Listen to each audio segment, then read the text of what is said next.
La tige elle est extrêmement respirante. On le voit très bien, vous le verrez sur les photos. Le mesh est rempli de petits trous comme ça qui sont évidemment parfaits pour l'aération. Donc ça respire vachement bien, tu vois. C'était la chaussure idéale à porter cet été. Ça sera, à mon avis, cet hiver, la chaussure idéale à porter sous climat chaud. Voilà. Ceux qui habitent dans les îles, ceux qui habitent à La Réunion, ceux qui habitent à Tahiti, ceux qui habitent en Nouvelle-Calédonie, ceux qui vivent ailleurs que dans l'Hexagone, je pense que c'est une chaussure parfaite pour aller faire des compétitions sous un climat chaud, humide, parce que tu vas avoir une évaporation, tu vas avoir une évacuation de l'humidité absolument géniale, absolument exceptionnelle. De ce point de vue-là, c'est canon. Du point de vue de la largeur du chausson, c'est une chaussure de compétition, hein, on le voit, elle n'a pas l'air très très large comme ça, et pourtant, elle est suffisamment large, c'est-à-dire que le mesh est tellement souple, ouais, il est tellement souple, il est tellement agréable ce mesh, que finalement il accueille aussi très bien les pieds larges. Moi j'ai le pied large, je la mettrais un jour où je suis vraiment en forme, où je veux faire une performance, je pourrais la mettre sur un marathon. Je la mettrais pas sur un 100 km, mais je la mettrais sur un marathon rapide, sans problème. Donc ça c'est pour le mesh. Le talon, alors si, peut-être un petit truc au talon. Le talon on le voit il est bien souple, et alors honnêtement j'ai un petit peu des soucis au talon. C'est-à-dire que tu es obligé de vraiment bien serrer les lacets devant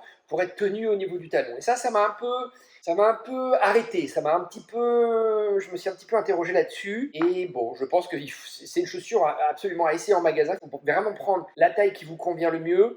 Voilà, après tout, moi j'ai tendance à prendre toujours les chaussures un peu trop grandes. Tu vois, souvent je mets largement un pouce, voire un petit peu plus, et je pense qu'avec une chaussure comme ça marche pas. Je pense qu'il faut que ce soit une chaussure qui serre un petit peu mieux le pied, et je conseillerais donc de prendre une vraie pointure, pas une pointure du dessus, peut-être une demi-pointure au-dessus, mais voilà, encore une fois, c'est à essayer, il ne faut pas évidemment que ça vous fasse mal, mais ne prenez pas trop grand, parce que du coup, vous allez être lâche ici au niveau du talon. Je l'ai expérimenté moi-même, c'est pas super agréable, c'est-à-dire que tu sens que la chaussure, elle s'en va, si tu veux, tu vois, t'es pas suffisamment tenu. C'est pas un bémol, c'est-à-dire que c'est à toi d'aller essayer en magasin et trouver la bonne taille. Bon, voilà, donc c'est pas un bémol, je peux pas dire ça comme ça. Après, la languette, elle est j'aurais aimé qu'elle soit un peu cousue ici, tu vois, sur les côtés à l'intérieur, parce que du coup, ça demande un petit réglage avant de partir courir. Tu as intérêt à bien la mettre des deux côtés, à bien faire attention à ce que, si tu veux, il n'y ait pas de pliure, tu vois, ici, parce que ça va te gêner. Il faut prendre le temps de la mettre parfaitement, que ça enroule bien ton dessus de pied, tu vois.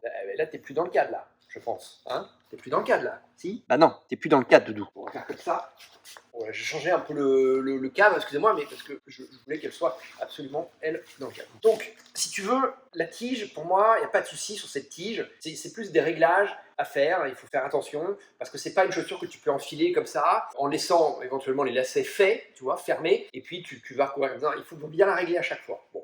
Mais de toute façon, c'est une chaussure pour compétition, c'est pas la chaussure que tu vas mettre à l'entraînement tous les jours. D'ailleurs, moi, je vais arrêter de courir avec cette chaussure. J'ai dû faire une centaine, 100, 120 km avec. C'est suffisant pour tester et pour avoir un avis assez pertinent sur la chaussure, surtout que je teste tout le temps des chaussures, donc je connais bien le sujet. Mais je vais me la conserver, je vais mettre du papier journal à l'intérieur pour lui conserver sa forme, et je vais la garder pour les compétitions à venir, les triathlons éventuellement, sur lesquels je vais pouvoir m'inscrire. Donc ça, c'était la tige, les amis. Alors la semaine intermédiaire...